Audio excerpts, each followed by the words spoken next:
जय हिंद दोस्तों, आइए शुरू करते हैं अपने सीरीज का next question. Question number 13। So that the mapping T such that R square R tends to R cube R defined by T a comma b equal to a plus b comma a minus b comma b is a linear transformation from R square R into R cube R. Find the range, rank, null space and nullity of T. Question दिया है, question के अंदर एक mapping दी है और दूसरा इस mapping को इस तरीके से डिफाइन किया गया है और ये जो मैपिंग दी है उसको हमें लीनियर ट्रांसफॉर्मेशन शो कराना है। लीनियर ट्रांसफॉर्मेशन की कंडीशन हम जानते हैं। लीनियर ट्रांसफॉर्मेशन की कंडीशन होती है कि टी दो एलिमेंट ले लेंगे डोमेन से और ये फील्ड से ले लेंगे दो एलिमेंट। तो होता क्या है, जब टी को इस एलिमेंट पे ऑपरेट कराया जाता है तो ए बाहर आ जाता है, टी हमारा जो डोमेन के एलिमेंट होते हैं उस पर ऑपरेट हो जाता है, बाकी ये कांस्टेंट वाली चीज़ बाहर आ जाती है। बी यहाँ से बाहर आ जाएगा, टी पे ऑपरेट हो जाएगा। ये होता है हमारा लीनियर ट्रांसफॉर्मेशन की कंडीशन। ए बी को बाहर निकालना है, टी को अल्फा पे ऑपरेट कराना है, बीटा पे ऑपरेट कराना है, तो क्वेश्चन प्रूफ हो जाएगा। तो इसमें हमें ज़रूरत होगी, यहाँ से पता लगा कि दो एलिमेंट चाहिए होंगे, एक अल्फा एक बीटा। हमने लेट कर लिया, किस तरीके से लेट करना है, इस तरीके से लेट करना है। अल्फा को लेट किया A1, B1, बीटा को लेट किया A2, B2। हम जानते हैं टी को एलिमेंट पे ऑपरेट कराना है, तो टी को हमने एलिमेंट पे ऑपरेट कराया।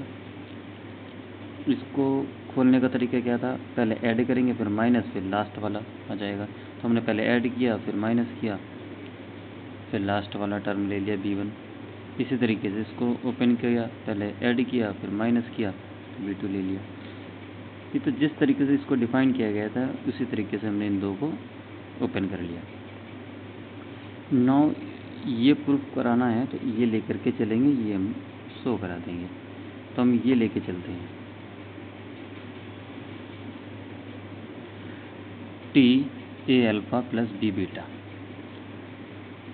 ए ऐसा ही रहा, अल्फ़ा की वैल्यू पुट कर दी है, बी ऐसा ही रहा, बीटा की वैल्यू पुट की, ए के अंदर मल्टीप्लाई कराई, बी के अंदर मल्टीप्लाई करा दी। फर्स्ट टर्म फर्स्ट वाले के साथ ऐड किया, सेकंड टर्म सेकंड वाले के साथ ऐड किया। फिर ये दो एलिमेंट हो गए ए कॉमा बी, पहले इनको ऐड करना है फिर इनको माइनस करना है फिर लास्ट वाला टर्म ले लेना है। उस तरीके से हमने सेम कर दिया। अब देखते हैं जो हमने तीनों टर्म लिखे हैं उसके अंदर क्या मिल पाता है हमें। इसमें ए है, इसमें ए है, इन दोनों से ए कॉमन निकाल लिया। इसमें बी है, इसमें बी है, इन दोनों से बी कॉमन निकाल लिया। सेम यहाँ पे किया, ए वाले में से ए सेम कॉमन निकाल लिया, बी वाले में से बी वाले में से कॉमन निकाल लिया और यहाँ पे सेम एज इट इज रखा। अब क्या करेंगे, हमें किसी भी तरीके से ए को बाहर निकालना है। तो क्या करेंगे, ये तीन टर्म है, तीन टर्म में दो दो टुकड़े हो रखे हैं। कैसे दिखाते हैं कि तीन टर्म कौन कौन से हैं, एक, ये पूरा दो, ये पूरा तीन, इसके दो दो टुकड़े हैं। कैसे, इसमें एक टुकड़ा ये रहा फर्स्ट टर्म में, एक टुकड़ा ये रहा, दूसरे में एक ये रहा, एक ये रहा, इस तीसरे में एक ये रहा, एक ये रहा। तो हम क्या करेंगे, टर्म में ए वाला और ए वाला एक साथ ये ले लिया, एक कॉमन भी ले लिया, बी वाला ये बी वाला और बी वाला एक साथ ले लिया। यहाँ भी बी कॉमन था, ये भी बी कॉमन था, ये भी बी कॉमन था, इनको बाहर ले लिया, बाकी सब बच गए। अब ध्यान से देख पा रहे होंगे, हम देख रहे हैं कि इसके अंदर ये पहले ऐड हुआ फिर माइनस फिर लास्ट वाला, ऐड हुआ माइनस फिर लास्ट वाला। तो क्या करेंगे, टी A1 A B1 की वैल्यू है, और ये टी A2 B2 की वैल्यू, और ये हमें दिखाना था। हमारा प्रूफ हो गया। आगे हमें प्रूफ नहीं करना, वैल्यू निकालनी है। किस की? रेंज निकालना है, रैंक निकालना है, नल स्पेस निकालना है और नलिटी ऑफ टी निकालना है। तो इन सबको निकालते हैं। नल स्पेस जानते हैं, नल स्पेस वो होता है,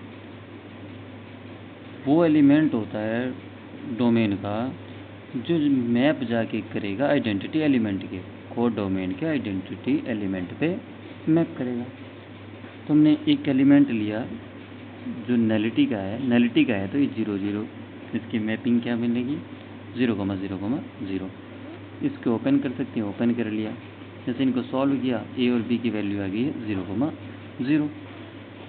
तो हमारा जो एलिमेंट हमने लिया था A, B, यही तो हमारा एलिमेंट होगा। कौन सा?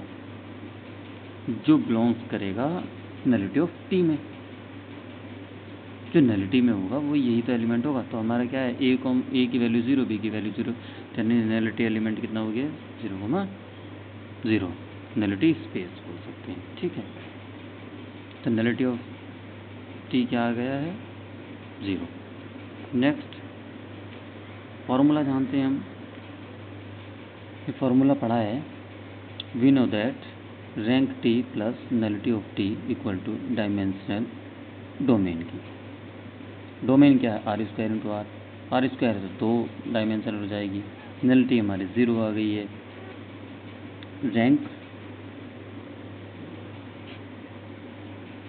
रैंक टी हम निकाल लेंगे, 2 आ गई।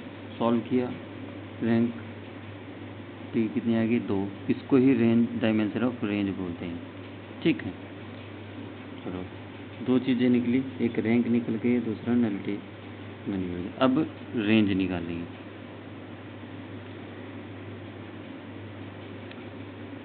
क्या करना है? हम क्या क्या निकाल चुके हैं?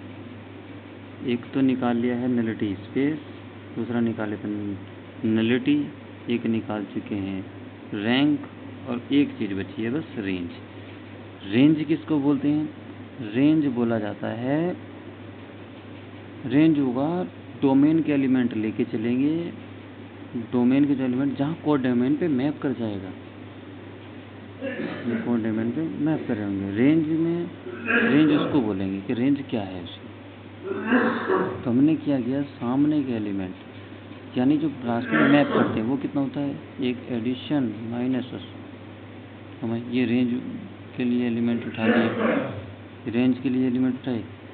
इन तीनों को 2 टर्म, इसमें 2 टर्म है, इसमें 2 टर्म है, इसमें 2 टर्म बना लेंगे। ये हमने इस तरीके से 2 टर्म बना लिए, इसमें भी 2, इसमें भी 2 और इसमें भी 2 टर्म बना लिए।